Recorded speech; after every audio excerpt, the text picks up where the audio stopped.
मुख्य अतिथि साथै आमन्त्रित अतिथिगण साथै हाम्रा प्यारा कलाकार वृन्दलाई आजको लोक कलाकार सम्मेलनमा हार्दिक अभिनन्दन टक्राउँदै अब हामी बेलुङ कलाकार सङ्गठनको तर्फबाट एउटा नाटक प्रस्तुत गर्न गइरहेका छौँ र नाटकको विषय छ ओल्ड एज पेन्सन र यो नाटक काल्पनिक आधारित नाटक हो र यस नाटकको तथ्य कसैसँग मिल्न गए त्यो एउटा सहयोग मात्र हुनेछ भने हामी तपाईँहरूलाई जानकारी गराउन चाहन्छौँ र प्रस्तुत छ नाटक ओल्ड एज पेन्सन।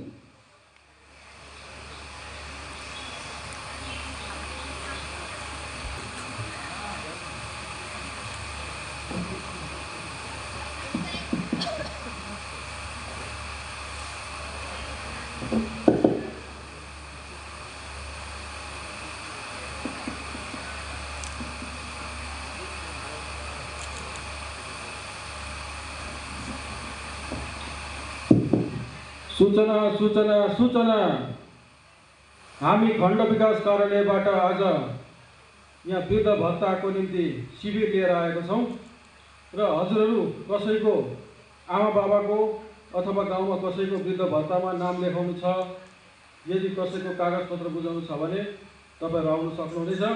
र आज हामी समक्ष हाम्रो कार्यालयबाट स्वयं हाम्रो म्याडम पनि आउनु भएको छ र तपाईँहरू सबैलाई हामी स्वागत जनाउँदछौँ। धन्यवाद।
हामी यसरी गाउँमा आज अब तिमीले एउटा काम गर्नु पर्यो। गाउँमा जति पनि बुढाबुढी छन् 60 वर्ष नागेको उहाँहरूलाई तिमीले यसो खबर गरिदिनु।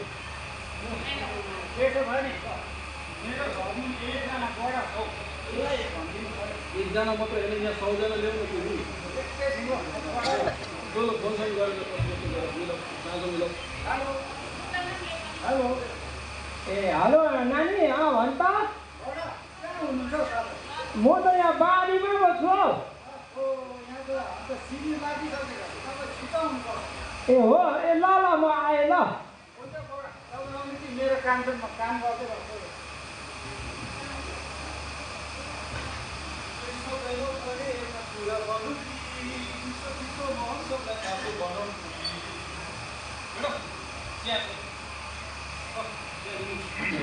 थ्याङ्क यू भाइ।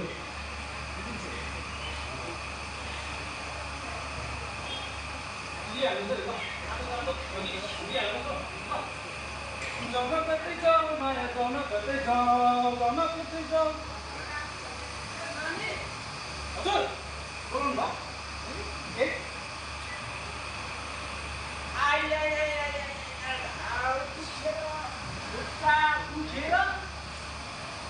बाटो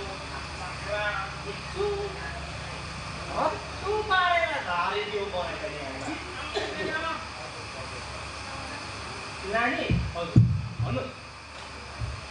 तिमी यहीँको हो?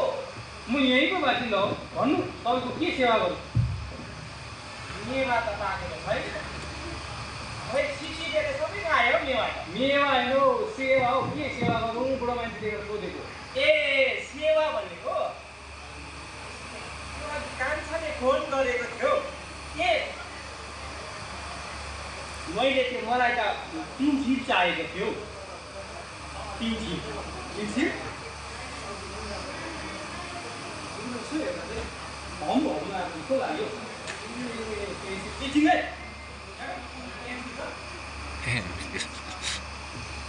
त्यो हो अझै यही हो होइन यो त नातिले चलाउने कुरो पो ल्याउ त नानीले त त्यो होइन हौ कान्छालाई अब फोन गर्नु त फोन गर्नु एकपल्ट नाति केटाकै फोन दिएको खोलिनु खोज्छ बन्द हुन्छ बन्द हुनु खोज्छ खुलिन्छ उनी चाहिँ यो फोन र मसँग बन्द जलाए ए लाग्यो हेलो हेलो ए कान्छा तपाईँ त्यहाँ पुग्नुभयो मुत्नुभयो कहाँ मुत्छ तेरिका यहाँ कहाँ मुत्ने कुरा गरेको तेरिकाबाट पनि त्यहाँ माथि पुग्नुभयो सिडीमा भनेको ए पुगेँ म यहाँ कि यहाँ सुन्न त्यो अघि के अरे भन्दै थिएँ कि तैँले कुनै के पाउँछ भनेर ओल्ड एज पेन्सन भन्नुहोस् न बडा हेलो ओल्ड एज पेन्सन भन्नुहोस् न ए नानी त्यो हामीले नि उडेको पेन्सिल पाउँछ अरे नि के भन्छ बुढो मान्छे उडेको पेन्सिल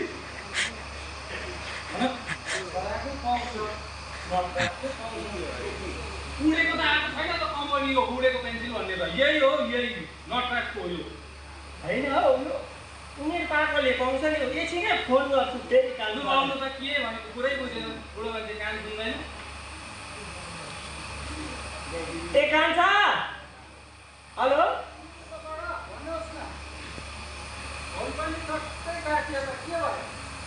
चाख्यो के चाख्यो हामीले नानी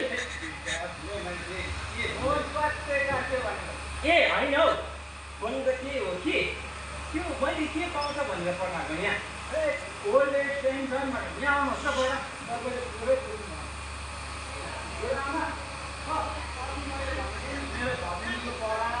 हजुर नमस्ते अनि तपाईँको के हो नाम त मेरो नाम त खाइसके बढाइ भन्छ खासमा चाहिँ बमबहादुर बमबहादुरबाट बमबहादुर बम जग्गा बढा त होइन अनि कति वर्ष पुग्नु हो तपाईँ 65 65 अब म्याडम 5 वर्ष त खाइसकेको छु अनि बडाको नानीहरू कतिजना छन् ए नानीहरू हजुर तपाईँले कता जेठीपट्टि सोध्नु भएको कि माइलीपट्टिको कि आन्टी चौकीको कि कतापट्टिको तपाईँलाई त तपाईँको नानीहरू कति भनेको तपाईँ त गाउँमै बसाउनु भएको रहेछ त अन्त आमा यसरी चाहिँ पाउनुपर्छ ओल्ड एज पेन्सन चाहिँ उहिलेको पानी खाएको ढेँडो खाएको कोदोको रोटी चाहिँ हो भनेपछि 3 पल्ट बिहा गरे गरेँ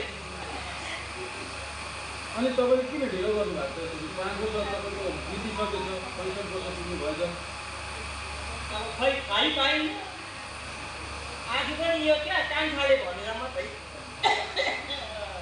ल ठिकै छ त्यसो भए आउनु भएछ कागजपत्र केही ल्याउनु भएको छ है कान्छाले त कागज पत्रको कुरै गरेन कागजपत्र छन् त छ नि तपाईँको के के छ भन्नुहोस् त है कागज पत्र त नानाभरिको कार्डहरू त कुनै के जाति छ जाति केटाले सानो वर्षमा खाँडेको छ छनु त छनु कि छ आधार कार्ड भोटर कार्ड सबै त कार्ड जति त त्यो घरमा फेरि उत्तिसको कार्डहरू चल्दैन नि ए त्यो त छैन भोटर कार्ड आधार कार्ड तपाईँले सबै यसको बुझ्नु भएको छ खै यो ओडेको पेन्सिल त के आउने